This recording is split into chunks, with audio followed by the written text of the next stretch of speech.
À la demande du gouvernement centrafricain, la MINUSCA s'est engagée le 29 avril 2021 à soutenir l'entreprise publique de production d'électricité pour la restauration de l'énergie dans la ville de Bangui.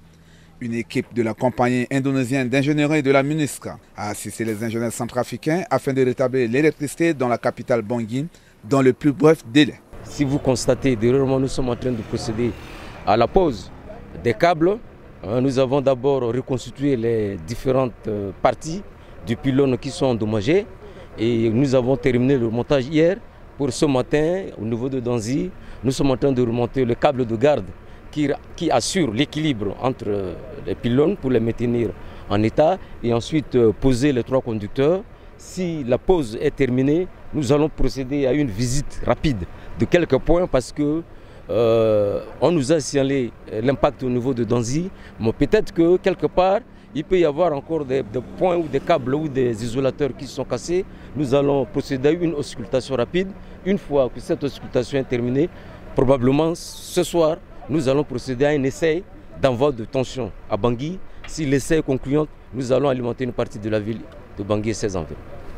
Dans le cadre de son mandat, on appuie avec le gouvernement centrafricain. La MINUSCA a apporté son soutien logistique et technique durant 3 jours afin de faire face à cette situation critique pour le rétablissement de l'électricité dans la ville de Bangui, en premier lieu sur la ligne numéro 1, après plusieurs jours sans électricité. Une ville sans électricité constitue un danger public pour la population. Cela explique l'engagement de la MINUSCA à soutenir les efforts de l'ENERCA. Nous remercions la MINUSCA parce qu'en mobilisant 2 grues, on a pu gagner 1 jour. Donc c'est pas négligeable. Avec une seule grue, ça devait nous prendre peut-être 2 jours pour terminer ces travaux.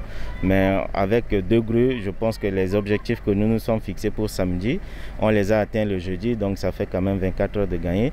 On espère que cette collaboration sera maintenue sur les seconds chantiers qui est beaucoup plus important parce que là on a au moins 3 pylônes à relever.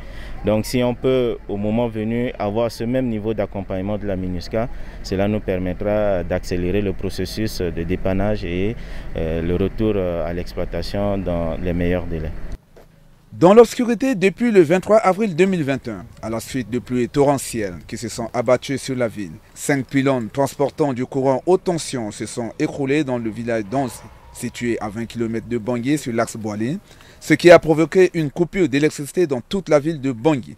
Il est à noter que pour cette ligne numéro 1, le début des travaux de construction ont commencé en 1952 pour s'achever en 1955 avec une fourniture électronique d'au moins 70 MW.